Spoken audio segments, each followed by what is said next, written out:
Welcome back. In this video, I'm going to walk you through my entire creative process as a designer and a creative director. We're going to design a logo from scratch, and this is going to involve some pretty specific exercises. Now, this process has brought great results to me and my team consistently over time, creating many happy clients along the way. So grab your sketchbook and let's get straight into it.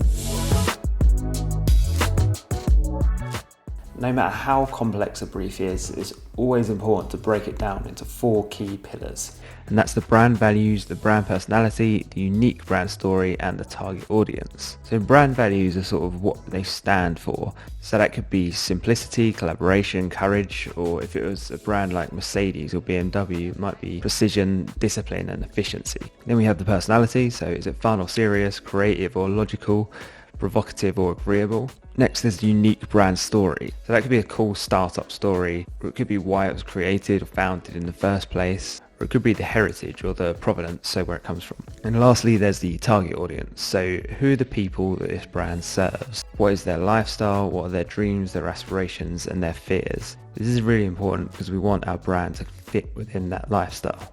So if you saw my last video, you'll already know what our brief is. But to recap, it's for a brand called Roadies. Now Roadies is a coffee brand targeted towards cyclists who are passionate about both their sport and their coffee. It's a brand that should embody the adventurous spirit of cycling and the community that comes with it. Now feel free to read through that in more detail. I've gone ahead and created a brand compass based on that brief. I'm pulling out some of the words from the brief and what I think the key takeouts are.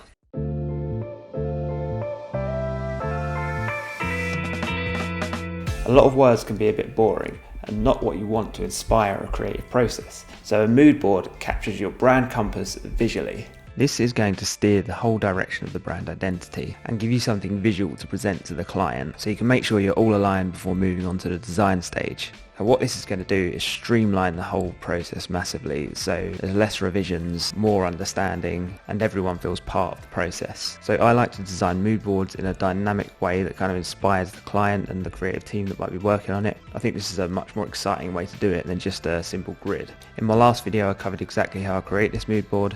I'll link that in the description in case you want to watch it.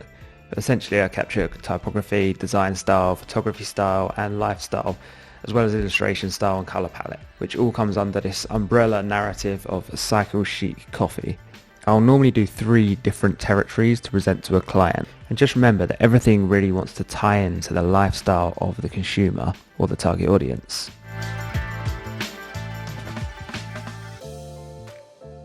A few big rules before getting into concepts. Number 1.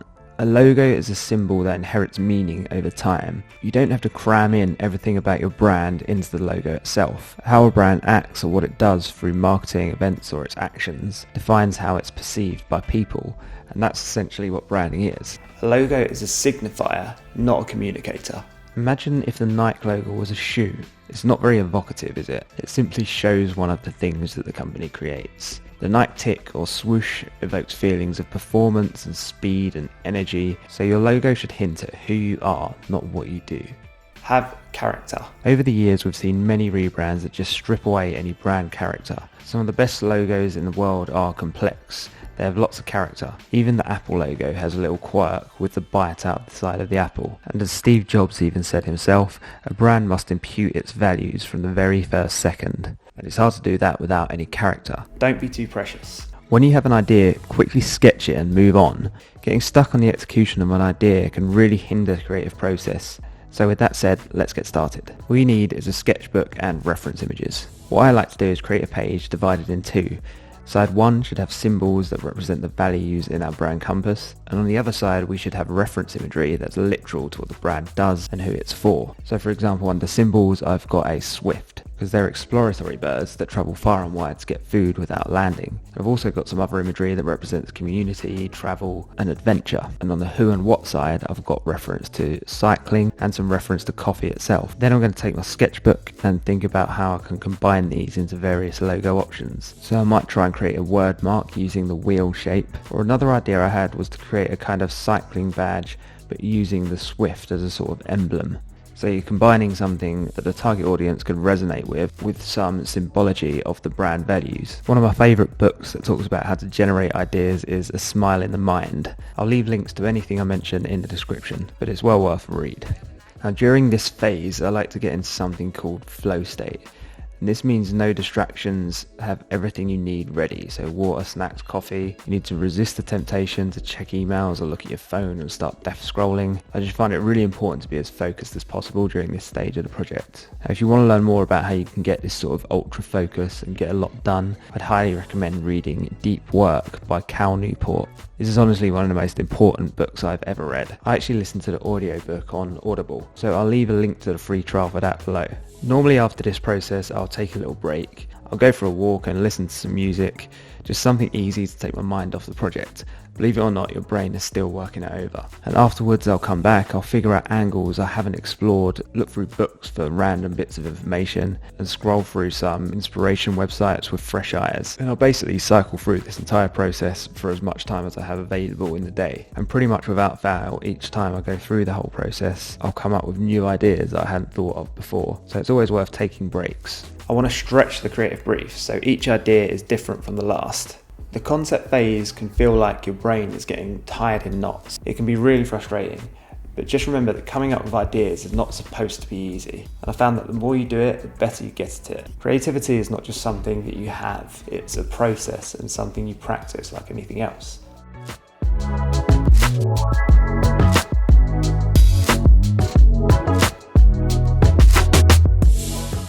Now you want to start with a massive artboard so that nothing gets in your way and you don't run out of space. Then take a look back at your mood board for any typography or logo styles that you could use for inspiration. So the first thing I like to do is look for some fonts.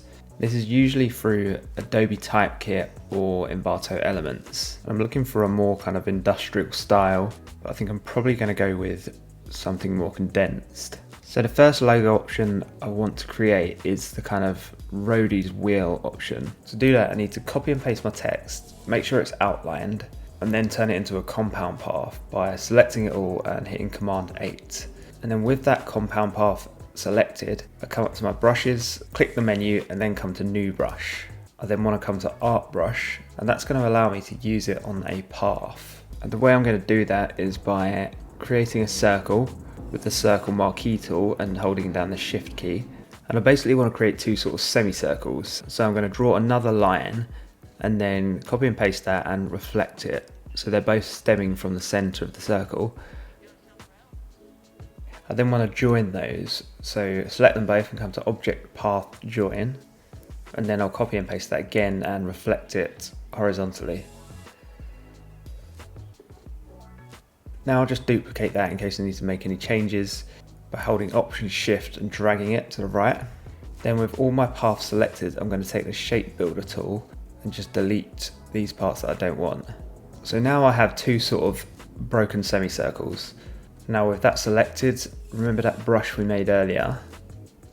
I can come and select that, and you can see it kind of warps it along the path, which I think with some tweaking could look quite cool. And the good thing about this is you can just change the width of the stroke to change the size of the text. And next I'm going to follow the exact same process for the word coffee, but I actually want to read the other way, so it sort of follows round like a wheel. So all I do is come into the brush option and change the direction. That does need some tweaking, but I think as an idea it's going to look cool. So I'll move on to the next concept. So if we look back at the mood board, there's this kind of cycle hat with a logo on it, and I want to replicate that. So I'll be using basically the same technique. I take a circle, use the scissor tool to cut that in the shape that I want, and then come up to my brush again, and you can see that's the wrong way round. So again, just come into the brush options and flip that the other direction. Another perk to this is that you can sort of come in and change the stroke profile, but I think that's a bit too extreme. So I'm going to come over to the width tool, which is going to allow me to manually adjust the thickness of the stroke. And then to make it more obvious that it's a cycling cap, I'm going to come in and draw some sunglasses. Again, I'll just quickly do this with the pen tool to create the concept. I can always come and refine it later.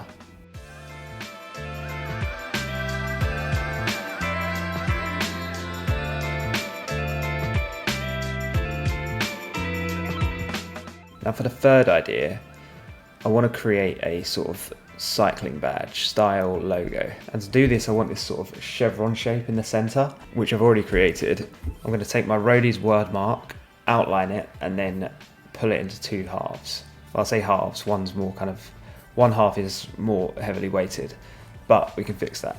Now I want to get some sort of perspective on the type towards the center of the chevron, and I'm going to do that using the free transform tool. Now I'd usually start with perspective distort and then use free distort to kind of make tweaks and just kind of play around with it until it fits the shape. And you're very rarely going to get this right first time, and it does take a lot of sort of playing around with the overall shape that you're trying to achieve, but also the text. You're basically trying to create a nice shape without the text feeling too stretched or distorted, which can be quite tricky. So after some refining, I've ended up with this. I've actually made all of the edges of the letters kind of straight vertical to sort of fill the space better. Now I want to come over and complete my cycling badge, and to do that I want to draw a Swift emblem within it. So the easiest way I find to draw things like this that are a bit more complex is to start with photography or illustration that's already existing, and I basically come in and cut out what I need and basically Frankenstein it together until I've got the sort of overall shape that I want. I then create my holding shape so that I know what space I'm working to, and I want to put a sort of slogan in the border of this logo, where it's more of a crest than a logo, and that's just going to give it a sense of industrial craft. So now I've got everything in place, it's time to draw the bird. So basically I'll just start off drawing some basic shapes to kind of get the silhouette of the bird I want, just to sort of roughly get everything in position. Now this is very fiddly and time consuming, so I'm going to speed it up, but generally you want to sort of work with the shapes that you have, not against them. So if you have curves, try and make them finish within the shape, like I'm doing with the wings here, and even the head sort of needs work, but it fits with the curves of the oval. And I can actually go one step further and use circles to draw the whole bird now that I sort of have it more in the position that I want it to be. So I'm going to basically just draw circles that roughly follow the shape of the bird that I've drawn and fit neatly within the overall oval shape. And by crossing them over, I can actually use that to create each part of the bird. Then with all the shapes selected, you can then come and use the shape builder tool again and just create some shapes. And now for the head, same again. So create some circles that follow the shape that we want. This is going to just create a much neater illustration. If you need to delete paths with the shape builder tool, you just hold Option and that will delete rather than add. And I'll just use that to get rid of the elements around the beak that I don't want. Now I'll repeat a similar process to create the tips of the wings and the tail. Again, I'll speed it up, but follow along if you want to. What I'm doing now is just coming in and tweaking various corners and curves, because I felt like the shape was looking a bit sharp overall, and I want to get that sort of more streamlined, sort of fast looking shape to the bird. So I think I've finally got the shape how I want it. But I don't want it to be a solid shape like that. I want it to be quite sort of intricate, more of a line work illustration. Now if you're not sure where to start, just start and you can tweak as you go. If I'm not sure exactly what to do, I like to just come in with the pencil tool and draw roughly until it sort of feels right, and then I can always come and draw over that again with the pen tool.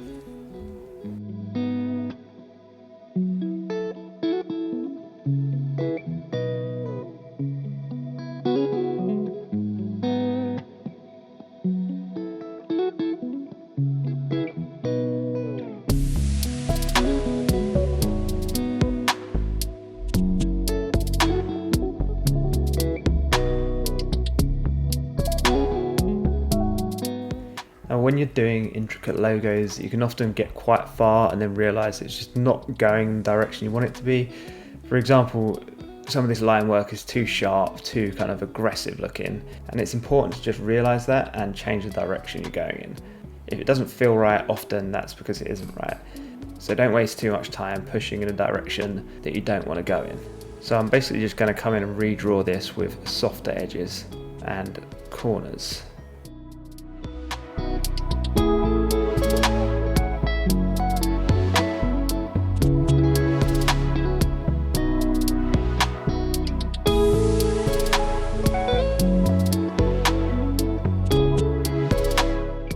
good thing about symmetrical logos is that you can easily do the other half by just reflecting it, but that does often make you notice issues that you hadn't before.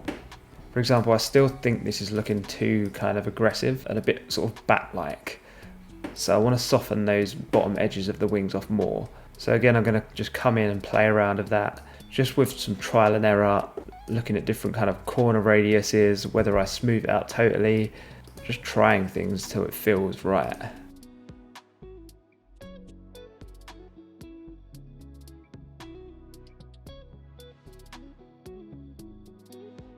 So I think that's pretty much there.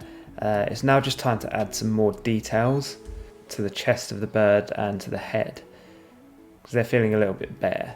So if I quickly glance back at my reference, you can see that the head is usually a different colour to the rest of the body, so I can just separate that using some line work, and then just add in a few more details to make it feel really sort of fluid down the body. There's even an opportunity to add a bit of detailing to the head and the wings. So I think that's almost there, but it just needs a bit more tweaking. So I'll play around with the curvature of some of the elements and how far the wings sit from the edge as well. Now I'm pretty happy with how clean that's looking, so I'm going to duplicate that and then just try some different line thicknesses just to sort of beef it up a bit overall. And yeah, I quite like the thicker lines, so I'll go with that. That does mean I have to tweak the hierarchy slightly, so I'll just play around with the other elements until that feels rebalanced. So make the logo bigger and adjust the type around the edges. Now I really like how that's looking, so I'll put that into my lineup of options. So for the first presentation to your client, you want to apply the logo to some mock-ups in your desired colour palette. And what this does is show that your logo works, both positive and negative colours, but it also gives a glimpse at what the overall visual identity could be and the direction that it could go in. Now the visual identity is much more than just the logo applied to things, but we'll cover that in my next video. If you don't know where to get mockups, my go-to websites are Mr. Mockup or Pixiden. On Mr. Mockup there are a bunch of great freebies to use as well, so have a look through there. I'll also link to some great mockup sites in the description, and if you don't know how to use mockups, they are super simple to use because they almost always come with smart objects. If we look at this cup, for example, if we simply double click the smart object of the layer where it says your image here, that will take you through to the smart object canvas. Now in here you just need to paste your graphics, which I've already done. Then you save that with Command S, and that will just automatically update and warp to the shape of your mockup. If you want to learn more about smart objects, I've actually got a whole video you can check out. So lastly, you want to compare back to your mood board. It's important that any designs you show feel of the same world of that original mood board. Like you could take any of these elements and put them in there without them feeling out of place. And that is how I approach the design concept stage of a project. In my next video, I'll be exploring more on the overall visual identity and the packaging, which is one of my favourite parts of the project. So stay tuned for that. Otherwise, thanks for watching and don't forget to like and subscribe.